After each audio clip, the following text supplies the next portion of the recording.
Hey everybody, welcome back to Live Between Paychecks Kitchen. I'm Oz, Jack and Letty still in Lake Jackson. Now this one is a little bit special. Buddy of mine, shout out to him, Sly, how's it going, man? Has a really cool collection of like old school and foreign, overseas European and Slovakian cookbooks and stuff. So he put out, it's like, hey man, we're gonna start doing this and see if you can do it. He put out a recipe, and they're like so old school, like they don't have actual like measurements, man. So it's just like do this and do this, and I had to look up the word what was it, seethe, which just means to boil. But so this one is a French pottage, right? So it's very European.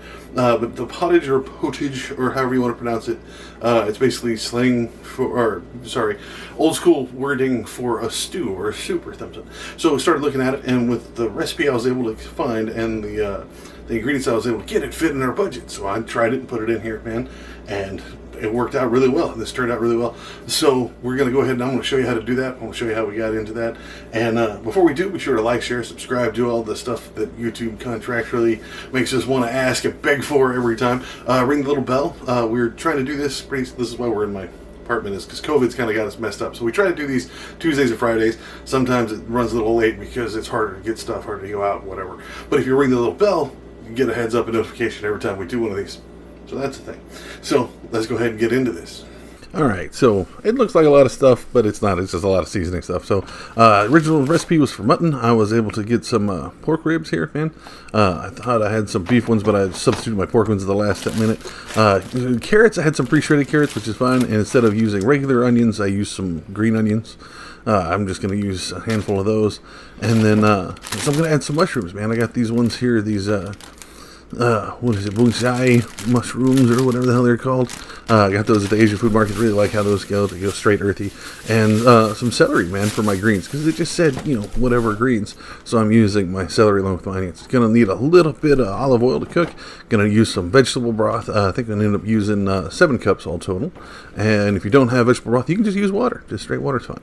Now, the only thing that it really called for was salt and pepper, and I used my grinded stuff. And it called for cinnamon. And trust me, I'll get into that later. I'm going to use bay leaves for seasoning, and when I cook the ribs themselves, I'm going to use a little bit of the dill weed here. Check this out. So let's going to put all this together and make a soup out of it. So firstly, wash all your vegetables, right? If you got to skin and clean your own carrots, it's going to take a little while longer, but always clean your veg. Right, so I cleaned my mushrooms and stuff as well, and everything. I missed the footage. I lost the footage where I chopped up my celery and onion, but I put it in small pieces. That's all it is too. Now these mushrooms, they have this root here that's gross. It tastes like the wood and stuff that it was grown on. Just get rid of that, and then cut these up into smaller pieces. You can use any kind of mushrooms or leave it out. Like, this is completely optional. This is just something I added. Like I said, I wanted to make it a really like a earthy type of soup instead of like a really thick like stew or cream based stuff. So these mushrooms are always go-to for that. So, and if you go through here and you find pieces that need to be cut up, just cut them up again, man. I had a couple that tried to play escape and were too long, so I just put them in there. So you got those down in there. Like I said, add your carrots, but carrots can be overly sweet and overly rooty and can definitely overpower a stew. So I only put like maybe a carrot to 2 carrots worth of that stuff in there. Not a whole lot, just enough to help. They can give it that little bit of flavor on the back end, like you can tell there's carrots in this, but not where it's just like, hey, it's carrot and carrot water. Right, so now you got your pot. Now you want to take it and fill it to where it's covered. Now I did screw up and I started with my small pot, had to go to my big one.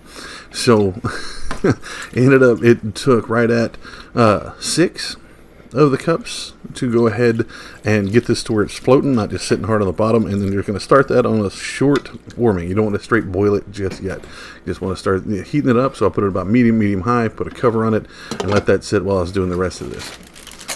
So once you get that done, then you're going to have to prep your ribs. Like I said, I got these pork ribs. They don't have bones in them. Recipe just said cut them into squares, leave the bones into it.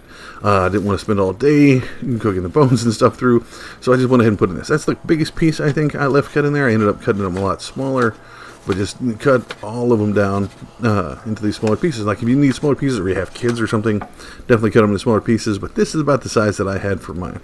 So go ahead and do that with all the rest of those. Once you got those, put them on a plate, set them aside. All right, so this is just my regular medium skillet thing here.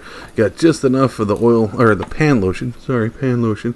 Just a little bit of olive oil on the bottom. Don't need a lot of it. I kind of went too much there because I wasn't paying attention, honestly. Because a lot of that pork will do that. While you're doing that, be sure to check your soup. And I'm showing you that I swapped to my bigger pot. So you got that oil heated up while you're doing that, and then go ahead. Now I was going to do these batches, realized I had a big enough skillet, I just put them all in. So put these in slowly, especially if that oil is hot. Wait for the oil to get hot to put it in there. All right, and the pork will shrink down while you're cooking it, so don't worry about if it's piled up a little bit. You're going to have to sit there and stir it anyway. So if you got a piece that escapes, just make sure it's in the fire. Put it all in there, and again, you're dealing with raw pork, so if you're touching it with your hands, wash your hands when you're done before you touch anything else. Wooden spoon is almost anything, and now it's time to season. Now, I'm going to use the dill weed on the ribs while it's here to let that cook into the meat, and a little bit of salt, because the salt helps break down the meat a little bit, make it a little more tender. But if you're going to boil it and stew it, it's kind of a prerequisite. So this is after cooking for about 4 or 5 minutes, starting to gray to one side, and you don't want to go ahead and full brown it here because you might overcook it when you're boiling it. So what I'm doing is I'm flipping around, make sure all the meat is on the metal, put all the pink stuff that isn't cooked down on the skillets where it'll cook faster. Again, this is 4 or 5 minutes on the other side. It's been getting grayed. It's got all that stuff. If it gets too deep with the oil and the grease, you can pull it out. If not, turn it off, set it to the side. Now, your soup is nice and warmed up over here. This is like your... it's not even a broth. It's got stuff in it. It's a soup.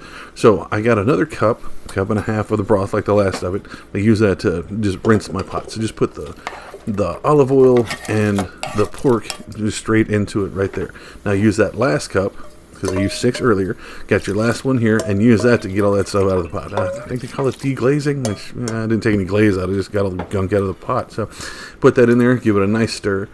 Give it covered. Now this is where you want it to seethe or to boil, right? So you turn up your heat and then add the last of your seasonings. Now I added a handful of bay leaves. I really enjoy these. You just got to remember to take them out before you serve them, or kind of scoop them out. Some people, are smart enough to tie the stuff together. I just put it in there, and as I'm serving it, just keep an eye out for the leaf. It's like a word find.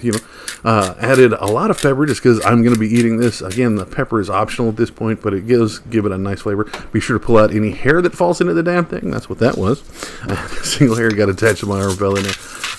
And then added some more salt. That's just to taste. The salt and the pepper is to taste. That's how I do it. I saw some of the other stuff that people were flavoring this stuff with. It was really good, but this is just what I like on mine. Cover it. Give me a nice light summer soup instead of like an autumn stew, whatever. Once you get it nice boil, I let it boil for right at 2 minutes and then turned it off. All right. So cover it, turn it off after 2 minutes, and then just let it sit. All right.